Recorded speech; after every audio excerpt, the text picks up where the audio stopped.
Hi guys, today we're carrying out a service on this Golf and I have done quite a few videos of just changing the filters, and I haven't gone through the service side of it. So service is more than just a filter change, it is also a vehicle health check. So today I'm going to go through the health check side with you rather than just showing you where the filters are. I will be using the Blueprint vehicle health check sheets, and yeah, let's just crack on and get on with it whilst we go through. So with these here, you obviously have to fill them in. I'm not going to do this now on camera because I don't want to publish the customer's details, but we're going to check for the lights, and we're going to do this as efficiently as we can. So whilst I'm checking the lights, I'm also going to walk around and look for bodywork. So you're looking for rust, sharp edges and things like that.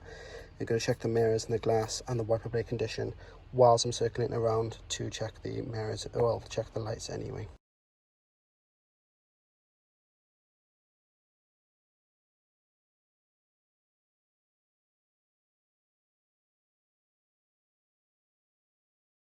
Now that we're done with that, I am fully happy with the condition of all of them, so we're just going to give them all ticks.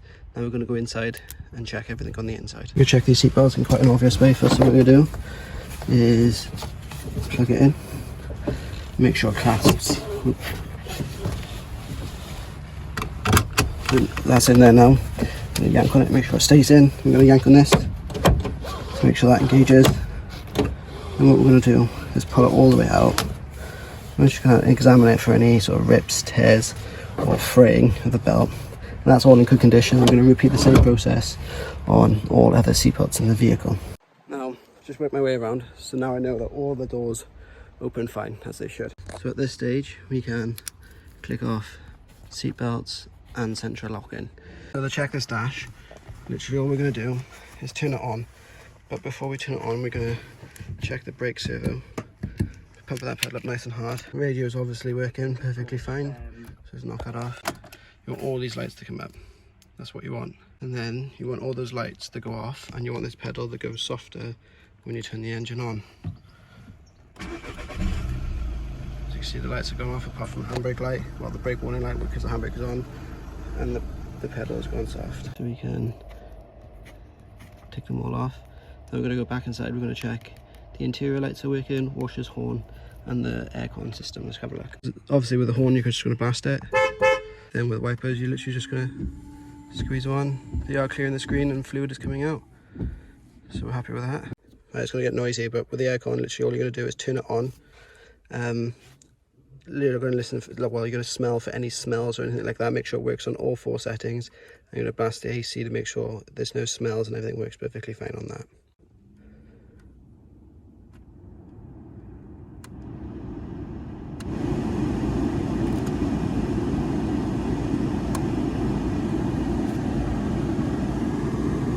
There's no smells, everything's working fine. I'm happy with that.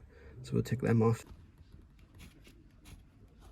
These here, you're literally just going to put them on the settings for the roof lights, and then just go through with that. So as you can see, these lights are on. You want them to go off when the door shuts. And they are fading out. Let's see if we can get them on. Otherwise,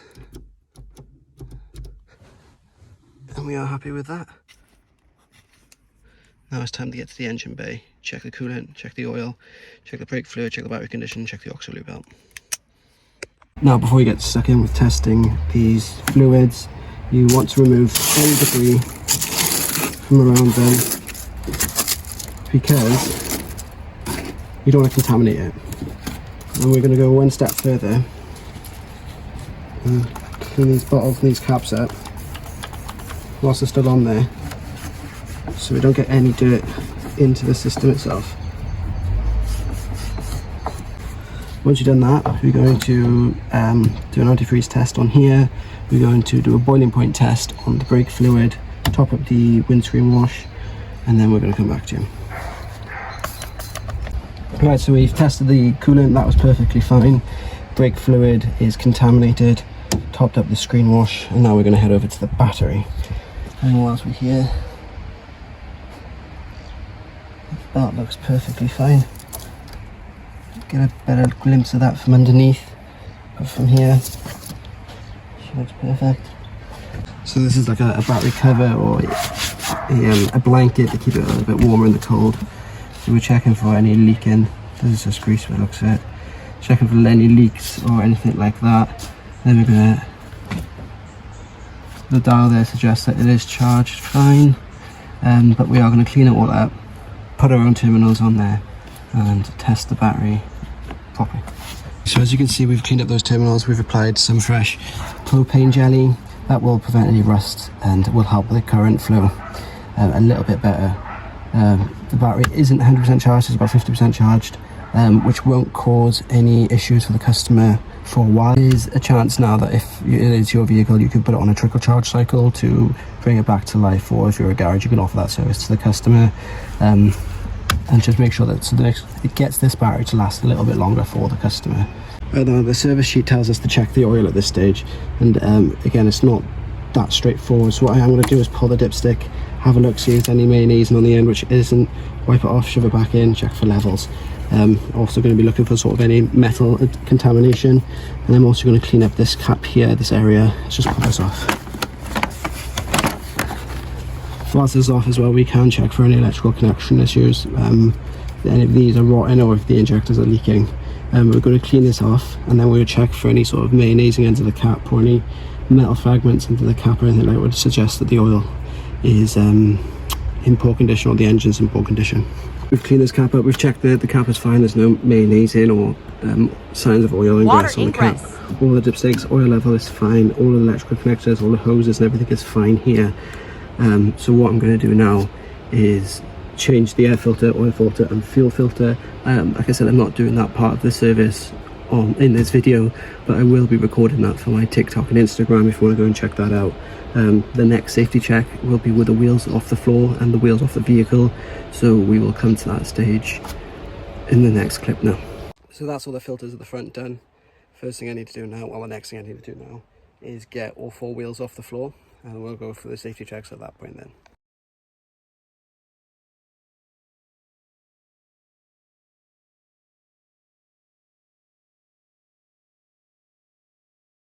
And now with all 4 wheels in the air, you can spin the wheel, you're listening for any bearing noises, any roughness, moving it from side to side, you're looking for play in the track rod ends and the lower ball joints, things like that. So you see this wheel is pretty solid. Do that onto all 4 corners, and then we're going to check the bed depth, the gauge is showing. That's what we're going to do, is get a gauge clip, put it on here. Once we finish checking all those tyres, whip them off and have a look at the brakes. Alright, now with the wheels off, you can visually check these brake pads. We can see that they're perfectly fine. The disc is perfectly fine. Twist out. Check the springs are fine. The shock's not leaking at all. There's no play or anything in the drop links. Visual inspection on the bushes now.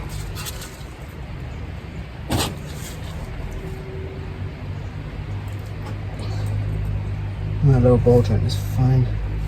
CV boots are good, and these brake hoses are also fine.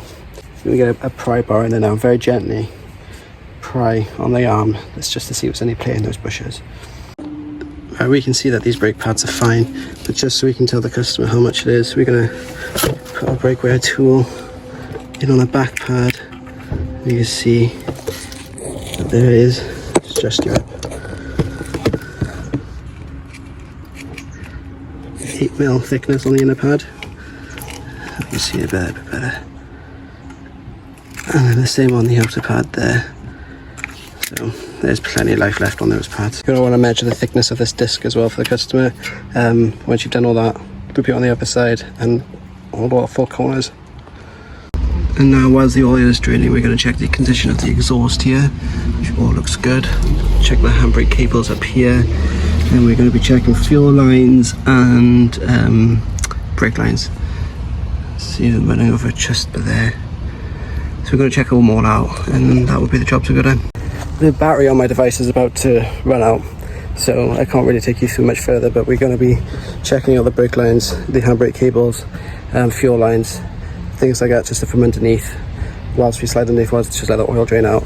Then we're going to reassemble everything, put it all back down to torque specification, manufacturer specification, and that's basically it. On top of the filter change, obviously we want to go through this as meticulously as we can, because you're putting your name to it, unless it's your own vehicle, then you'll want to do it as particularly as you can, so you know your vehicle is safe. So we're going to strip everything off, clean it up, reassemble everything. Thanks for watching, guys. Don't forget the like and subscribe button, and I'll see you next week.